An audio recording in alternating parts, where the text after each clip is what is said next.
नमस्कार दोस्तों, उषा की आवाज चैनल में आप सभी का स्वागत है। हमारी आज की कहानी है रिश्ते। रिमझिम फुहारों ने पलक झपकते तेज बारिश का रूप धारण कर लिया था।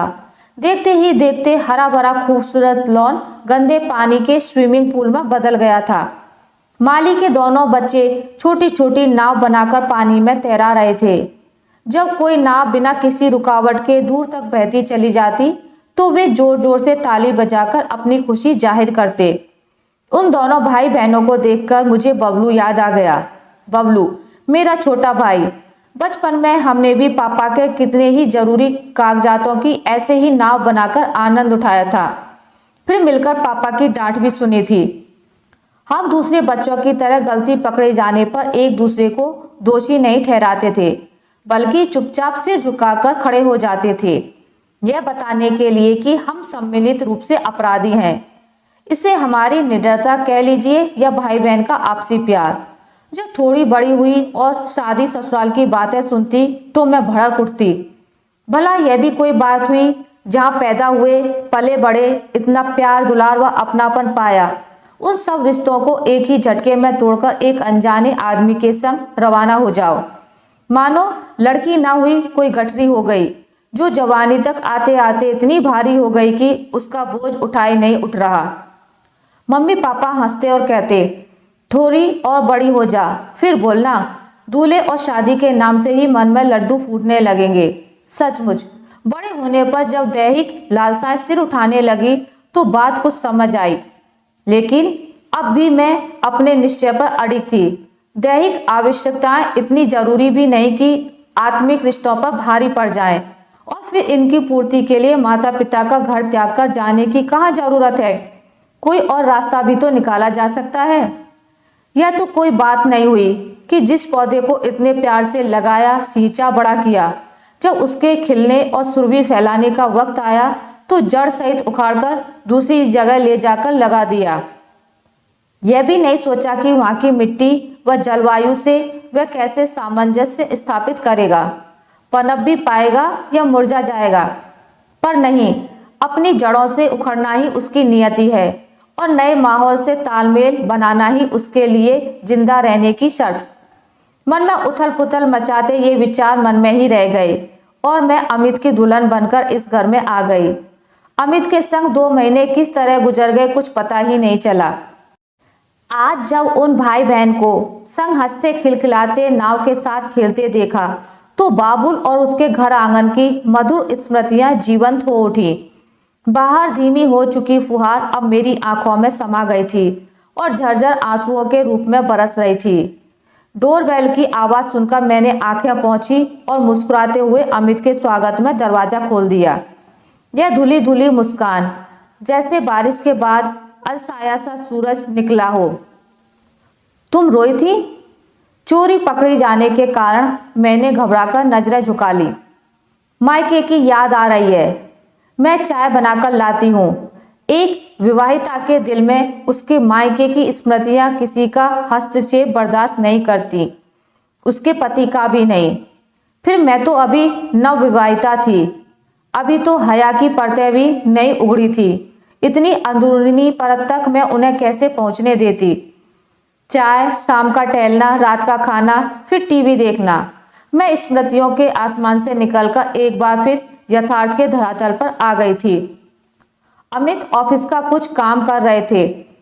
टीवी ऑफ करके लेटी तो स्मृतियां फिर अतीत के गलियारे में कुलाचे भरने लगी।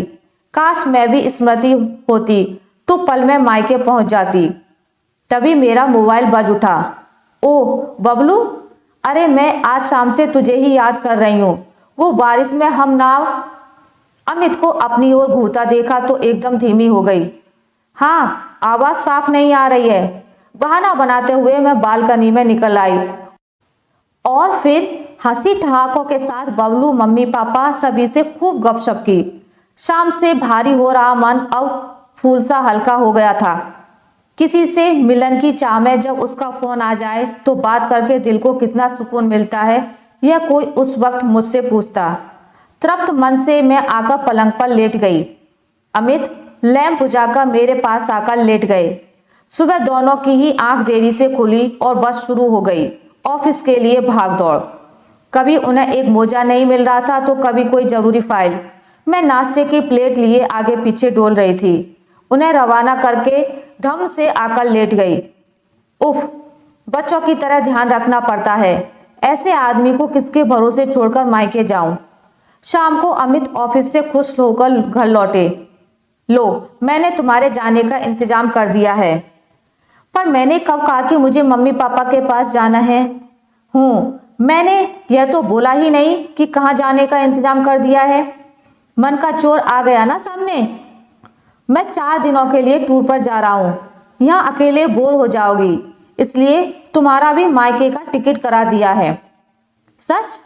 पर 4 दिन तुम्हारे बिन क्यों? अब क्या मेरी याद आएगी? तुम्हें भी ना दोनों हाथों में लड्डू चाहिए, 24 घंटे जी हुजूरी करने वाला गुलाम चाहिए, लोरी सुनाने वाली माँ, दुलार वाले पिताजी, संग खेलने और झगड़ने वाला भाई, सब एक साथ चाहिए, है ना? मैं झेप गई। तुम कितनी मासूम भोली हो। तुम्हारी बहुत याद आएगी मुझे। मम्मी पापा, बबलू, पुरानी सहेलियों आदि से मिलकर मन खुशी से झूम उठा। सब कुछ वैसा ही था जैसा मैं छोड़ गई थी, पर फिर भी लगता था कहीं कुछ छूट सा गया है। ऐसा लगता था जैसे अपने ही घर में मेहमान हो गई हूँ। क्या खाओगी बेटी? क्या मंगवाए तुम्हारे लिए? मम्मी, मैं कोई मेहमान नहीं हूँ। अब 4 दिनों के लिए आई है तो मेहमान ही रहेगी। वैसे भी शादी के बाद बेटियां मायके में मेहमान ही होती हैं। यह परायापन मुझे खल जाता। बस एक बबलू ही था जिसके लिए मैं अब भी उसकी वही पुरानी दीदी थी। आप तो बिल्कुल भी नहीं बदली दीदी। पता है, मैं मन ही मन जीजाजी को बहुत गालियां देता था कि उन्होंने मुझसे मेरी दीदी को छीन लिया है। पर अब आपसे उनके बारे में सारी बातें जानकर मेरे सारे गिले शिकवे दूर हो गए हैं। हमारा पुराना समय फिर से लौट आया था। वही खेलना, खाना, झगड़ना, रूठना, मनाना। फर्क था तो बस यह कि पहले हमारे झगड़े में मम्मी पापा बबलू का पक्ष लेते थे और मुझे समझाते थे कि छोटा है, उससे बराबरी मत किया कर, तुम बड़ी हो, बड़प्पन रखो। पर अब वे मेरा पक्ष लेते हैं और बबलू को समझाते हैं। क्या बच्चों की तरह लड़ता है। जानता नहीं वो 4 दिनों के लिए आई है, कल को चली जाएगी। मुझे तब भी उनका तर्क अच्छा नहीं लगता था और अब भी। पर शायद रिश्तों का यही तकाजा था। उनकी जगह मैं होती तो शायद मैं भी यही करती। उस दिन बबलू स्कूल जाते वक्त काफी उदास और परेशान था। मैं कुछ पूछूं इससे पहले ही उसने मुझे अपने कमरे में आने का इशारा किया। क्या बात है, बहुत परेशान लग रहे हो? दीदी, आप तो जानती हैं स्कूल में यह मेरा अंतिम वर्ष है। अगले वर्ष हम सभी दोस्त बिछड़ जाएंगे, सभी अलग अलग फील्ड में चले जाएंगे। हमें घूमने के लिए मनाली ले जाया जा रहा है। 3000 रुपये जमा करवाने हैं। पापा ने हमें कभी किसी टूर पर नहीं जाने दिया। कभी कहते अभी छोटे हो, कभी कहते पैसे बहुत ज़्यादा हैं, तो कभी कहते हम सभी साथ चलेंगे। पर दीदी, मैं यह अवसर नहीं खोना चाहता। मुझे जाना है हर हालत में। आपको पापा को मनाना होगा। पापा आपकी बात नहीं टालेंगे। ठीक है, मैं बात करूंगी, तू निश्चिंत रहे। इस बार तू अवश्य अपने दोस्तों के संग घूमने जाएगा। ओह, थैंक यू दीदी। मुझे पूरा विश्वास था कि आप मेरी मदद जरूर करेंगी। खुशी से सीटी बजाता बबलू स्कूल चला गया।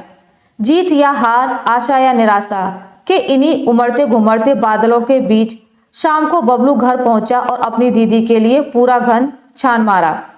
ओ दीदी, कहाँ हो तुम? जहां भी छुपी हो अब बाहर आ जाओ। मैं और इंतजार नहीं कर सकता।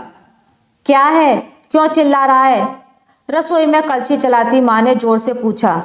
दीदी कहाँ है? अरे वो तो अपने घर चली गई।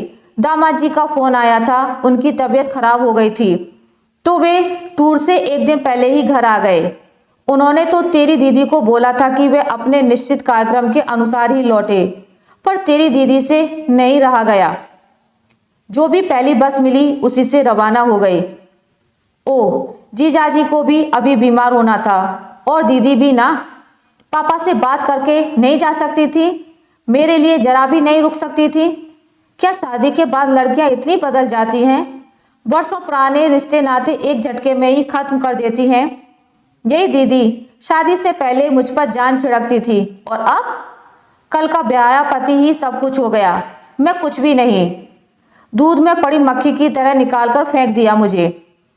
सोचते हुए गुस्से से बबलू की मुट्ठियां बिछ गई। अरे बबलू, मैं तो भूल ही गई, वो तेरे लिए एक बंद लिफाफा छोड़ गई है, तेरी टेबल पर रखा है, जा देख ले। कहते हुए मम्मी फिर रसोई में घुस गई। लिफाफा खोलते हुए बबलू की धड़कनें बेकाबू हो रही थी। पता नहीं दीदी ने क्या लिखा होगा। अपनी मजबूरी का जिक्र करते हुए माफी मांगी होगी या और कुछ। लिफाफा खोलते ही हजार हजार के 3 नोट उसके हाथों में आ गए। साथ में एक खत भी था। बहुत जल्दी में हूँ बबलू, ये मेरी ओर से तुम्हारे टूर के लिए। अगले महीने तुम्हारा जन्मदिन है, उसका तोहफा समझ लेना। अरे हाँ, खास बात तो बताना ही भूल गई, मैंने पापा से बात कर ली है, तुम टूर पर जा सकते हो। घर पहुंचकर बाकी बातें फोन पर करूंगी। अभी तो एक बार इन्हें देख लूं तो जी को तसल्ली मिले। तुम्हारी अपनी दीदी। पत्र समाप्त करके बबलू ने अपनी आंखें पोंछी। ये मनाली जाने की खुशी के आंसू थे या बहन के प्यार से अभिभूत हुए दिल से निकले आंसू, या दोनों का सम्मिश्रण, वह समझ नहीं सका। पत्र और पैसे वापस लिफाफे में डालकर वह पलंग पर लेट गया। अब उसकी आंखों में पश्चाताप के आंसू थे। मुझे माफ कर देना दीदी, क्रोध के आवेश में मैं ना जाने क्या क्या उल्टा सीधा सोच गया। शायद मुझे रिश्तों की पहचानने की समझ ही नहीं है। फोन पर जीजाजी का हालचाल पूछ दीदी को धन्यवाद देकर बबलू अपने दोस्तों को यह खुशखबरी सुनाने भाग गया।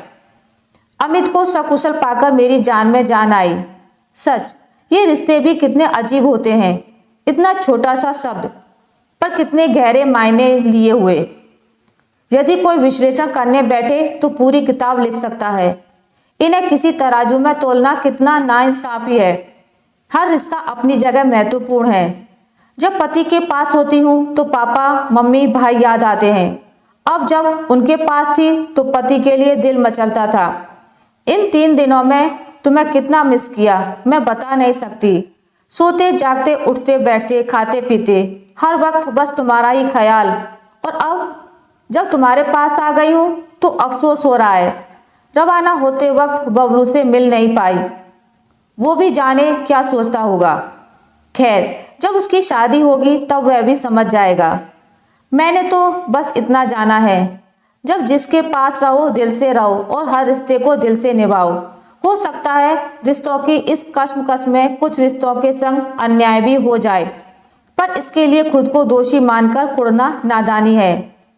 क्या सोचने लगी? अमित ने खुद से मुझे अलग करते हुए पूछा। कुछ नहीं। अच्छा बताओ, इन 3 दिनों में मेरी याद आई? हाँ, बिल्कुल नहीं। याद उसे किया जाता है जिसे भुला दिया जाता है। तुम तो मेरी हर सांस में बसी हो। पति पत्नी का रिश्ता भी कितना अजीब है। 2 अजनबी 2 ही महीने में एक दूसरे से इतना अटूट लगाव महसूस करने लगे हैं। मैं तो हैरान हूँ। मैं भी। गहरे समुद्र तल की तरह हैं ये रिश्ते। जितनी अंदर डुबकी लगाओगे उतने ही मोती पाओगे। अब मेरे चेहरे पर इस गहरे रहस्य को समझ लेने का आत्मसंतोष था। आशा करती हूँ आपको मेरी आज की कहानी अच्छी लगी होगी। अगर आपको मेरी कहानी अच्छी लगी है तो इसे लाइक करें, ज़्यादा से ज़्यादा शेयर करें, और अगर आप मेरे चैनल पर नए हैं तो इसे सब्सक्राइब करना ना भूलें। मिलते हैं एक नई कहानी के साथ, तब तक के लिए नमस्कार।